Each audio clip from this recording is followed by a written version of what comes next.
we start this? Let's see.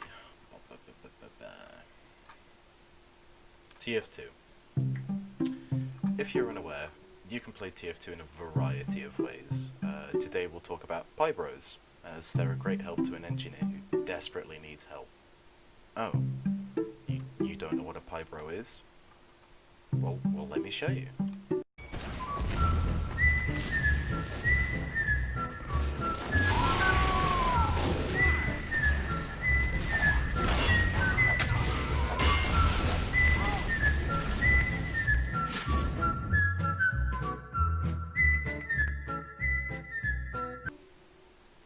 Now I'm going to make a small 3-part series demonstrating what you as a PYBRO can do to help your fellow engineers. These 3 parts will demonstrate very different aspects of playing a PYBRO and what you can do to protect your fellow engineer. In this part I will demonstrate the strengths and weaknesses of the 9 classes who may try to attack your engineer's nest. It is very important you listen carefully, and underestimating your opponents could get you killed very, very quickly. Now, if you're sitting comfortably with a nice snack or beverage of your choice, we shall begin. First, obviously, we'll start with the Scout. Now, the Scout's main strength is his speed, duh. While the Scout's health isn't anything special, if he knows how to utilize his speed properly, then good luck trying to hit him. It doesn't matter if you hold WM1 or use your secondary. Watch my other videos to learn about the best weapons for a PYBRO. 9 times out of 10, the Scout will get away if he knows how to use his speed to his advantage. As long as your engineer's sentry isn't preoccupied, that Scout has no chance of getting anywhere near that nest. So as far as I'm concerned, that Scout isn't a huge threat. Now, moving on to the second class, the Soldier. Now this class may become a threat to you and your engineer. While he's busy fighting your team, you really mustn't worry about him. However, when he's ready to take out your nest, you need to be alert. That soldier, that damn soldier, will have no problem taking your sentry nest out if it's vital to his duty. The best thing you can do as a PYBRO is not to wander away, because then your nest is open to dastardly spies. The best thing you can do is use your trusty rusty air blast. That right there is your golden ticket. Without air blast, PYBRO wouldn't stand a chance. Now, if you get the time, you need to see what primary the soldier is using. If the soldier is using stock, you may think, oh, it's just stock. He won't be a threat. I'll just air blast him and his projectiles away. Nothing can harm my engineer. And that's exactly what he wants you to think. You mustn't underestimate a stock soldier, because believe me, he can do some serious damage. Now use that air blast I told you about and save that NG. But, one thing you must remember. If the soldier is using the direct hit, do not hesitate. If he knows how to use it, you are the only one who can save us and that NG. All he has to do is fire 2 rockets and you're toast. That NG nest you just battled to keep alive is all gone now, because you didn't listen to me about that direct hit.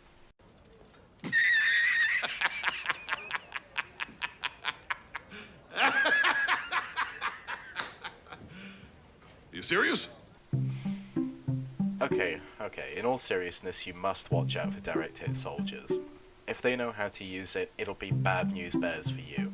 Remember to keep using that air blast, as now it's your closest companion. Ooh, now it's time to talk about the best class in Team Fortress 2. Clearly. Honestly, the Pyro isn't a huge threat. His fire damage can't even reach you as long as you're inside the sentry gun's range, and any secondary he may be using is pretty useless to you. Here, just take a look. The stock shotgun won't be a huge problem. Its damage fall off at long range will do little to no damage at all, so you really have nothing to worry about there. Any of the flare guns may be considered pea shooters. Afterburn isn't a problem, and as I'm sure you're aware, you can air blast those pesky balls of annoyance away from your engineer and the nest, so that's really not a huge problem. Oh boy, the gas passer. Yeah, this is worthless in this scenario. Without a secondary to light you up, it won't do much. He can't get you with his primary as he can't even get close to you, so basically if you see the enemy pyro using the gas passer, he's an easy kill, or just leave him alone. The thermal thruster is an interesting one. Admittedly, he can easily get behind you in order to flank you and your engineer, but what for? He can't use his primary unless he wants to get massacred by that sentry, and if he wants to melee, well, that's just suicide. Honestly, the pyro isn't a class you should trouble yourself with. Either your team can get him, or he'll get impatient and charge the sentry and get himself killed. Either way, you don't really have to worry about them. Okay, we're getting into another class that could do some serious damage to both you and your engineer. It doesn't matter what primary he is using, 3 Derrick pills and it's lights out. Unless it's the loose cannon, which is just garbage unless you enjoy playing 2-4. The Demo Man is a huge pain in the ass if you don't know what you're doing. Underestimating the enemy demo will get you killed almost always. The best thing you can do in these situations is to use your greatest companion. WM1. I meant Air Blast. Again, Air Blast is your best friend. Without it, you're toast. You need to keep an eye on that Demo Man over there. Wait for him to fire those little pills of torture and gently air blast them back at him to teach him a lesson. If the Demo Man retreats, then your best option is to reflect those pills either into the enemy team or away from the nest. It's okay to just dispose of those pills, you don't have to utilize them every single time. The best thing you can do is to get them as far away from the nest as possible. Looking at the demo's secondaries, there's only one thing you might have to look out for. That's a lot of damage. Yep, you guessed it. Sticky spam. Lots and lots and lots and lots of sticky spam. If the Demo Man feels like he's losing, he'll whip out his strange sticky bomb launcher and completely cover that nest, and you are gone. For the millionth time, the best thing you can do is air blast them away. It is your duty to blast those away, keeping your engineer to worry about other things. Now, because I have to talk about it, I must discuss the, oh boy, Demo Night. I really don't know what you guys want from me here. Like, Demo Knight has no chance. His only attack is melee, and that's guaranteed suicide, so I guess, yeah, don't worry about Demo Knights. They're not really a threat. The heavy class is bad. If you're not prepared, that heavy will wipe out the nest just by snapping his fingers. The heavy's minigun is guaranteed a lot of damage at close to medium range. If he jumps around a corner straight into the nest, you might have a hard time dealing with him, as both your fire damage and secondary can have some trouble taking him out. The best thing you can do in this situation is Air Blast.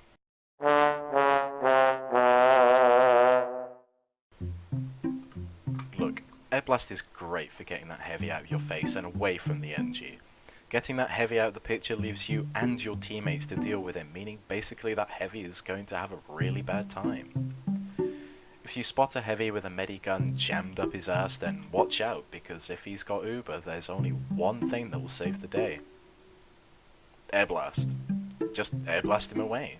It's as simple as that. Like, what do you even want from me here?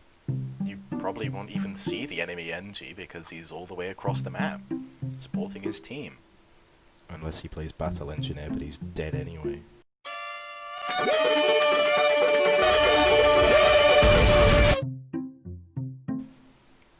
Now, we talked about the medic before. If he's paired with any of these, then you might have some trouble. However, if he's on his own, then he really shouldn't be much of a threat. He's just a healer. Like, there really isn't anything he can do by himself. So, maybe worry about the spy over there? Okay, so a few things about Sniper. Long range, he's an absolute god amongst men. Like, you've got no chance at all. If he's got you in his sights, you're as dead as dirt. Unless you can't aim, then you're safe. Close range, he's really not a huge threat. The sentry will just deal with him, so honestly just relax. Just a tip, if you see the sniper wearing the anchor, watch out. It may be a goldmine for content if you manage to piss him off. They get really salty, really fast. He has a sapper, and an instant kill ability, and the ability to headshot if he can aim. That's all you need to know. You're better off just pressing your suicide bind. It's not worth it. Alright, so that covers all the classes and what you as a PYBRO can do to help your engineer. So next time I'll talk about the weapons you can use in order to better protect your NG against those foul enemy scum.